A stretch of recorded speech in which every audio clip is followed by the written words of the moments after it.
Non veg म्हटलं की chicken, mutton आणि मासे यांचे अनेक प्रकार आपल्या डोळ्यांसमोर येतात. मात्र प्रत्येक पदार्थ आपल्याला घरी बनवणे शक्य होत नाही.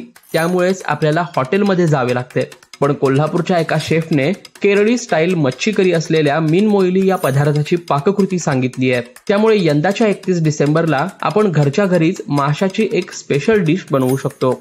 खरं तर मीन मोईली मच्छी करी ही माशाची केरळी स्टाईलची एक मलईदार आणि स्वादिष्ट पाककृती आहे. यामध्ये छोटे माशांचे गोलाकार काप मसालेदार अशा नारळाच्या दुधाच्या ग्रेव्हीमध्ये शिजवले जातात. असा हा चविष्ट पदार्थ तुम्ही सोप्या पद्धतीने घरच्या घरी बनवून खाऊ शकता, असे राही डाईन इन या हॉटेलचे शेफ इजाज यांनी सांगितलंय. आज आपण बनवणार आहे मीन मोईली फिश करी. ही मीन मोईली फिश करी ही केरळाची प्रसिद्ध फिश करी आहे. त्याला लागणारे इंग्रेडियंट्स आहेत. कोकोनट ऑइल यूज करतो.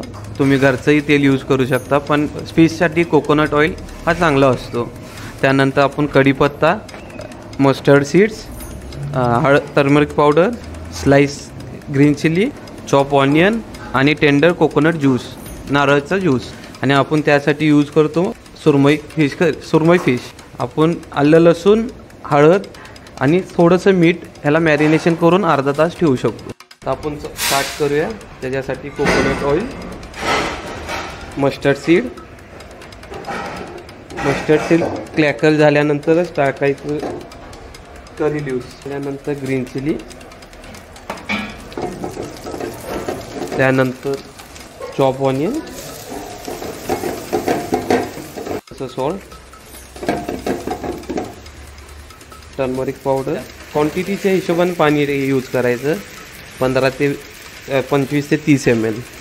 लाईम ज्यूस आपल्याला लागेल तसं यूज करू शकतो आपण. थोडंसं बॉईल झाल्यानंतर आपण फिश जसे आपल्याला यूज करणार आहे तशी फिश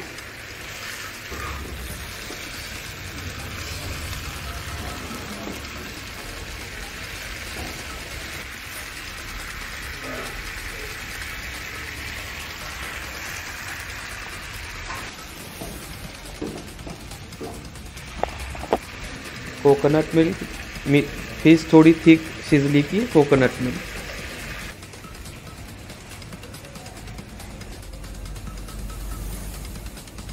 ज्यूस तुम्ही जितकी वेळ फिश मॅरिनेशन कराल तितकी तुम्हाला बेस्ट लागेल.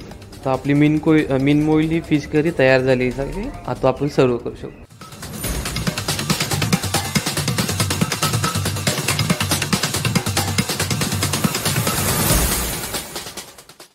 ही डिश आपण पांढरा भात, केरळी परोठा, आप्पे, डोसा आदींसोबत खाऊ शकतो. तर ही डिश 1-2 दिवस फ्रीजमध्ये देखील राहू शकते. खाताना गरम करून घेऊन आपण या डिशचा आस्वाद घेऊ शकतो, असेही इजाज यांनी स्पष्ट केलंय. लोकल 18 साठी साईप्रसाद महेंद्रकर, कोल्हापूर.